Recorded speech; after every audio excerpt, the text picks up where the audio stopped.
Your brain, the cortic region of your brain, which is responsible for decision-making, attention, alertness, self-control, that sucker is still in a sleep cycle.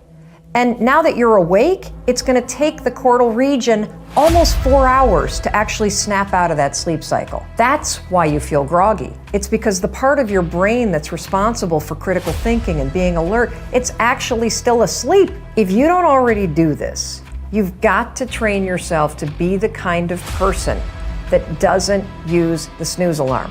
Because when you hit the snooze alarm, you're not only putting your brain in a state of sleep inertia, you are directly impacting your productivity, your alertness, and your brain processing for the first 4 hours that you're awake. That's making life harder. I'm all about making life easier. So tomorrow, when the alarm goes off, I don't care how tired you are, I don't care how much you don't want to get out of bed, I want you to remember this. I want you to remember that you've got to wake up and give your brain its best shot to do its best work. And the way you're going to do it is 5, 4, 3, 2, 1, turn off that alarm and get up. Seize the day and go be productive.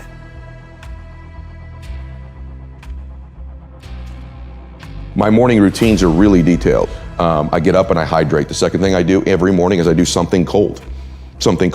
So whether that's I jump in the ocean, because now I live in the ocean, but in those days it was taking a cold shower or splashing some cold water in my face or walking out when it was cold. It shocks our nervous system, our fight or flight kicks in, we're in a cellular, electric alive state. I obviously do some prayer and meditation every single morning. I've still not touched my telephone.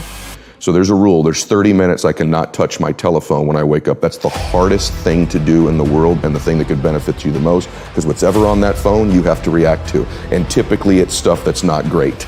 And so I don't touch that. I do my meditation and my prayer, and I do some stretching, I do some breathing exercises, and then at that point I allow myself to enter the world after I've got my state controlled. And I work out every morning, except for Sundays. I work out every morning. If you can find things to be grateful for in that space, man, is your life going to be rich when there really are external things to be grateful for. So my first mechanism out of that space was honestly to stack the things I was grateful for, and I started reinforcing it over and over and over again. And what happens is there's this reticular activating system in our brains, right? And all of a sudden, because that's the messaging I was giving myself, all of a sudden, all these things start to come into my awareness that I'm grateful for. I start to magnetize to myself some people that I needed to find into my life, and that was the next layer. I started to see things to be grateful for, my health, my fitness, people who loved me. And what it is, it changed my state. When I stacked gratitude, I changed what I did in the morning, and I changed what I did in the evening. And so somehow by grabbing control of my morning and by grabbing control of my evening, I got some measure of control over the middle of my day. I was an out of control person back in those days, meaning this: I woke up worried, stressed, fearful, and I immediately start thinking about a bill I had to pay, something that was wrong, and I'm in a state of reaction to begin I'm talking within 6 minutes of waking up, 6 seconds. Most people listening to this, that's what they do. I said, I gotta grab control of my morning, and I set up routines in my morning. Maybe they served me, maybe they didn't, but they were things I could deliver on doing for myself. And so not only did that give me control over the day, but I started to stack my self-confidence too.